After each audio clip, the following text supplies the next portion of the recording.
สันบ่น้องดาว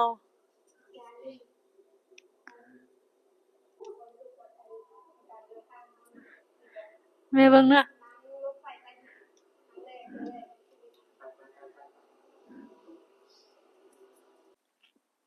สบายดีพ่อแม่พี่น้องสบายดีสวัสดี FC สุขุสุขคนเด้อจ้าฟังลาวฟังไทยเด้อพี่น้องแล้วก็อยู่ต่างประเทศยินดีต้อนรับเข้าสู่ช่อง YouTube ของนางสาวลาวคนที่สองนะคะสบายดียามแลงสวัสดียามแลงเด้อมื้อนี้มากับคุณแม่สองคนนะคะสบายดีคุณแม่มื้อนี้นางสิพาแม่มาเบิ่งสาวลาวและแม่สาวผู้ไทยเด้ นั่งรถไฟใต้ดินอยู่ประเทศไทยครั้งแรกเนาะทุกคนเนาะแม้ถ้าสมมุติว่าเจ้ามีโอกาสได้ไปเที่ยวหรือว่าได้ไปประเทศไทยนี่เจ้าสิกล้านั่งบ่รถไฟใต้ดินได้แม่รถไฟใต้ดินใดบ่แม่นรถไฟแบบอ่าที่แบบว่าขี่ตามถนนหั้นนะแหมอันนี้ก็คือรถไฟอยู่เมืองไทยนะก็จะมีเทิงรถไฟลอยฟ้าแล้วก็รถไฟที่อยู่ใต้ดินหรือว่ามุดดินน่ะแหมถ้าสมมุติว่าเจ้ามีโอกาสได้ไปนี่เจ้าสิกล้าขึ้นบ่จ้าเนี่ย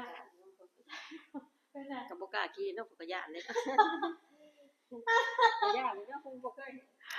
ทุกคนได้ยินไหมคะคุณแม่บอกว่าถ้าได้ไปก็ไม่บ่กล้าขึ้นบ่กล้าขึ้นทำไงบ่เนาะบ่กล้าขึ้นไว้บ่กล้าขึ้นย้านเป็นไงก็บ่กล้าขึ้นเนาะก็ย้านเลยเนาะย้านเพิ่นว่าถ้าว่าจะได้ไปนี่เจ้าคือบ่ขึ้นเลยแม่นบ่แม่ถ้าเพิ่นได้ไปไทยพี่น้องเพิ่นก็คือสิแบบว่าบ่ได้กล้าขึ้นเลยเพิ่นย้านเนาะทุกคนเนาะหั่นแหละเนาะพ่อแม่พี่น้องมื้อนี้ก็น้าสิพาแม่มาเบิ่งเนาะสาวผู้ไทยเนาะหรือว่าสาวลาวนะแบบว่าเป็นครั้งแรกของเพิ่นเนาะที่สิได้ขึ้นรถไฟใต้ดินครั้งแรกเนาะทุกคนเนาะสนามก็สิขออนุญาตเปิดคลิปนี้จากช่อง YouTube บ่าวน้อยปากเซ่เนาะสู่คุณแม่เบิ่งเนาะทุกคนเนาะเอาเป็นว่าสิเป็นแนวใดเดี๋ยวเราไปเบิ่งไปชมพร้อมกันเลยนะคะทุกคนไปกันเลยค่ะบ่ก็ลงไปอันนี้เราบ่รถไฟมุดดินรถไฟมุดดินแล้วก็รอดทางตรงนี้มุดลงอันนี้นะมุดลงไปนี่คือมุดลงไปแบบเบิ่งนำกันไปยาวๆเด้อพี่น้องซ้ายแล้วก็ไปต่อออกไปต่อออกที่ปลายทางคือนี่จะมีอยู่มุดลงไปแล้วก็ทะลุออกไปเลยมุดแล้วก็ลงอันนี้แล้วก็มุดอันนี้บ่เว้าผู้ไทยได้ไหมก็จะเว้าผู้ไทยได้นะบ่ดีทำตรงนี้ง่ายๆนะมุดลงไปเลยนอนลงไปเลยลงไปเลยผ่านท้องน้ำเลยบ่ผ่านน้ำเลยเจาะลอดน้ำไปเลยอยากลองบ้างเยอะเยอะอยากก็เยอะกาแน่ไม่กาแน่แล้ววะมุดลงที่ดินพร้อเนาะมเลยนะพร้อมอยู่พอเป็นสามลายเป็นยังรถไฟแต่ดินเป็นสามลายฮะเป็นมุดเนาะเขานึกนึกออกว่ามันจะเป็นแบบไหนนึกออกว่าจะออกเป็นสภาพอะไรแบบลงไปเลยว่ามันมีทางตันเลยบ่ทางตันอย่างนี้เป็นคู่ไปเลยนะอธิบายไปมีทางลงอันนี้ตอนนี้ก็อยู่ใต้ดินน่ะเด้นี่แม่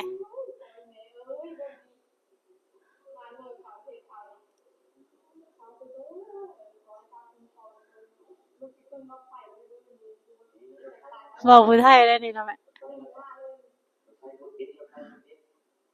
รถไฟใต้ดินนั่นนี่แม่ตอนนี้อยู่ใต้ดินเจ้าสิบ่กล้าขึ้นจั่งใดเป็นตาย้านดอก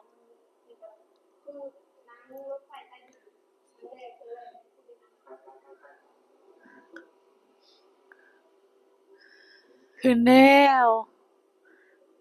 ตอนนี้อยู่ใต้ดินเด้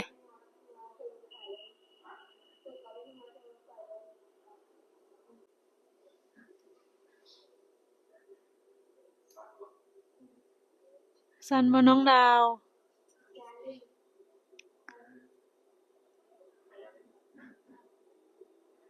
ตอนนี้แล่นน่ะได้น่ะวิ่ง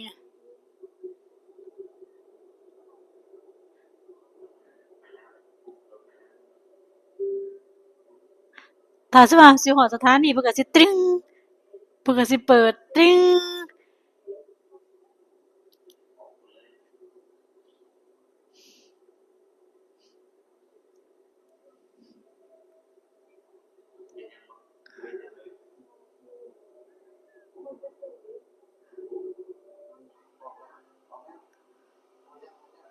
ฮอดแล้ว อันนี้อยู่ที่เราแถวแบบ อยู่ เอาสิบห้าขึ้นแล้ว ยังอยู่ใต้ดินอยู่ว่า แม่อยู่ใต้ดินอยู่ ตอนนี้ก็อยู่ใต้ดินอยู่ สิบห้าออกจากใต้ดินแล้วเป็นจะได้ตอนนั่งรถมันเป็นอะไร กับขึ้นมาตอนมันมืดครับที่เห็น คือนั่งอยู่เรื่องของ ก็ย้านอยู่แล้วว่าบ่เห็นพี่เลยมันมืด สิบห้าที่ขึ้นมาได้เรื่อย เอาแบบนี้ คือตอนนั่งอยู่เรื่องของ มันมีฝุ่นนะอยู่นี้นะไม่รู้นี่มันมีคืออยู่เถอะมันเห็นเล็กอัน อ๋อ เออ บางทียังเนาะ อยู่รูมเห็นยังมืด มืดตื้อๆบ่เห็นพี่เลิงเลยหั้นน่ะ คือตอนนี้ก็อยู่เป็นยัง อยู่เทิงเห็นหลายอย่างนี่ไปแล้ว ใครอยู่ว่าไม่มีเห็นเราเห็นถนนเนาะใครอยู่เขาอยู่ที่นอกเขาฝ่ายเราไม่เห็นถนนเนาะ แม่ แต่ว่าถ้าอยู่เลยเขาปอดมามีเห็นถนน มันได้เดือนแล้วนี่นะแม่นี่ขึ้นไปแล้วบัดนี้บ่ต้องย่างบ่ต้องย่างขึ้นบันไดเพิ่นมีบันไดเลื่อนให้เฮาขึ้นปึ๊บมันก็ไหลขึ้นเองเลย คือมีเป็นจะได้ฝากคุ้มครองดีป่ะรอดป่ะปลอดภัยป่ะบ่อันตรายป่ะบ่อันตรายคือคิดป่ะ แม่จะได้ช่วงวันเรียนมันอันตรายไปหอด นี่ก็ใต้ดินได้นี่นะขนาดใต้ดินเขาเจ้ายังเฮ็ดได้ปานนี้แม่เบิ่งอยู่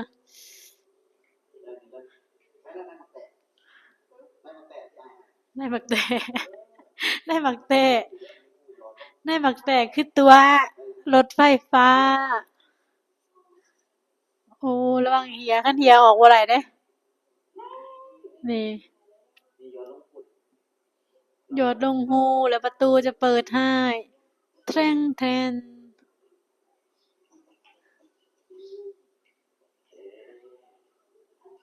ขึ้นไปเลยน้องดาวขึ้นไปเลย ยังจะค้างอีกจะค้างอีก ยังอีกชั้นนึง ฉันเหนื่อยอยู่บอก เดี๋ยวกำลังออกจากใต้ดิน กำลัง อยู่บอกคนพลังอะไรเรื่องใต้ดินสามก็คือสามใต้ดินท้ายเรื่องใต้ดิน เป็นอะไรแม่คักบ่บ่แม่ เซเว่นทางนี้ธรรมดานี่ อยู่บ้านเฮาแบบนี้บ่มีเนาะแม่เนาะรถไฟใต้ดอกกระเดียนบ่มีเด้อพี่น้องเห็นอยู่เมืองไทยเท่านั้นเนาะจ้าโอ้เพิ่นมีเซเว่นไลฟ์คนขายนำเซเว่นไลฟ์คนขาย เนี่ยตู้นี่แม่สู่มีเครื่องนี่ก็คือซื้อได้เลย มีคนขายหยอดเงินเอา ไปกินยังคนก่อน มันมีขายส่วนพันแน่เลยขนมมึงก็หากาแฟแม่นแล้วก็ซอยก็มี โอ้ยสิมาเบิ่งอยู่ดิมาเบิ่งอยู่จอนี่ กดเอา เรื่องนะใส่เลยดิ นี่เศร้า อันนี้นะกด จำมันเลย เดี๋ยวมันเป็นกดอีกกดอีกมันแม่ก็กด แม่ มีลายแบบนี้กดได้ตัวลงดาวเลย กลายไปแล้วเมื่อกี้ ดาวเลยกดได้กดดีป่ะเออเดินมาโอ้หมดเลยเนาะยับ จำนี้เลยว่า จะเพชรเด้อ ใจเป็นน้ำซุปใจเป็นน้ำซุปใจเป็นน้ำซุปกดดิ นี่ ใส่เงินมัน 27 บาท นี่ไอ้บอกเขาขายกับของเนี่ย เอาลงอีกเหรอ ยัดใส่เลยโอ้มันหย่อเนี่ยมันสอนมันเงินหย่อเงินเงาอันนี้ใส่ยัดใส่ นี่เอาว่าเอาอยู่ อย่าไปดูเลยว่าบอกกันว่าเอาเงินมาพี่บอกไปเรียนอะไร บอกว่ามีเอง ไปซ้ำนี่บอก นี่ บ่มีเลนแล้วว่ะ ไปหาซิก็ได้ ตรีท โอ้ เรียบร้อย กินแล้วกินเงินไปแล้วเด้ อะไร มันบอกว่าสตาร์ทแค่นี้เอาเมมเบอร์ไหมเอาบอกบ่มีเอาเมมเบอร์เอาบอกเอาดีเดี๋ยวสิตกลงมาแล้ว มาแล้วอันนู้นอันนี้อันนี้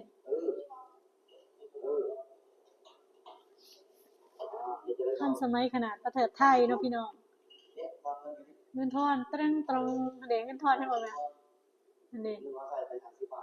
ทอน3 บาทบ่ทอน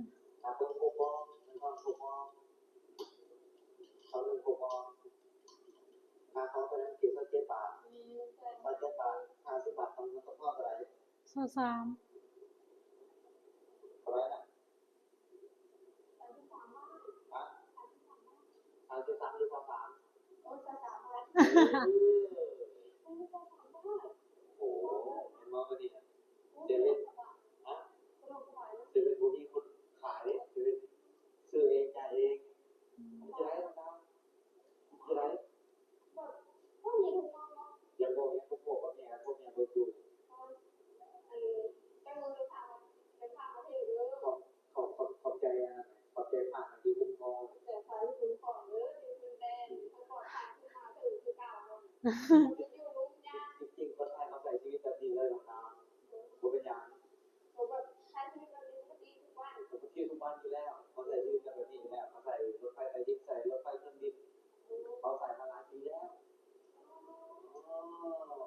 คือแบบถ้าจะใช้ชีวิตคนเดียวอยู่ในเมืองคนนี้คือแบบต้องรู้ไหมบอกคนระเบียบวินัยคนต่อแถวส่งเสียงดังในรถต่อแถวต่อคิวในการรอรถไฟซื้อตั๋วยังกระแบบโอเคเดี๋ยวจะได้จับมือให้ใครก็ได้100%ให้ได้ 100%อีกแล้วโอเคสำหรับที่นี่ขอเราจะต้องการตัวรับผิดชอบนะครับบ๊ายบายเห็นแล้วรู้สึกว่าเป็นตาย้านบ่แม่ถ้าสมมุติว่าได้ไปนั่งหันนะบ่เป็นตาย้านเนาะทุกคนเนาะเบิ่งแล้วก็คือถ้าเราได้ไปนั่งเนาะแม่เนาะก็คือสิเป็นตาแบบบ่ย้านเนาะฟังว่ารถไฟใต้ดินน่ะย้านทุกคนได้มาเบิ่งแล้วคุณแม่ก็บอกว่าถ้าสมมุติว่าเจ้ามีโอกาสได้ไปไทยจังซี่น่ะเจ้าสิได้กล้านั่งอยู่บ่เห็นแบบนี้แล้วกล้าแล้วว่าเขาจะไม่ไปคิดว่าสิกล้าอยู่ทุกคนเนาะคิดว่าสิกล้าอยู่เนาะถ้าเพิ่นมีโอกาสได้ไปเนาะพ่อแม่พี่น้องโอเคค่ะทุกคนสำหรับคลิปนี้ก็สิมีประมาณนี้เด้อขอบคุณทุกคนเนาะที่เข้ามารับชมเบิ่งคลิปเด้อพี่น้องสำหรับคลิปนี้สาวน้ำสิขอจบคลิปเอาไว้เพียงส่ำนี้เนาะขอบคุณทุกคนเด้อที่เข้ามารับชมเบิ่งคลิปเด้อพี่น้องฝากเป็นกำลังใจให้เด้อฝากกดไลค์กดแชร์กดติดตามเนาะพบกันใหม่คลิปหน้าสาวน้ำกับแม่ขอตัวลาไปก่อนเด้อพ่อแม่พี่น้องพบกันใหม่คลิปหน้าจ้าไปแล้วบายสวัสดีค่ะ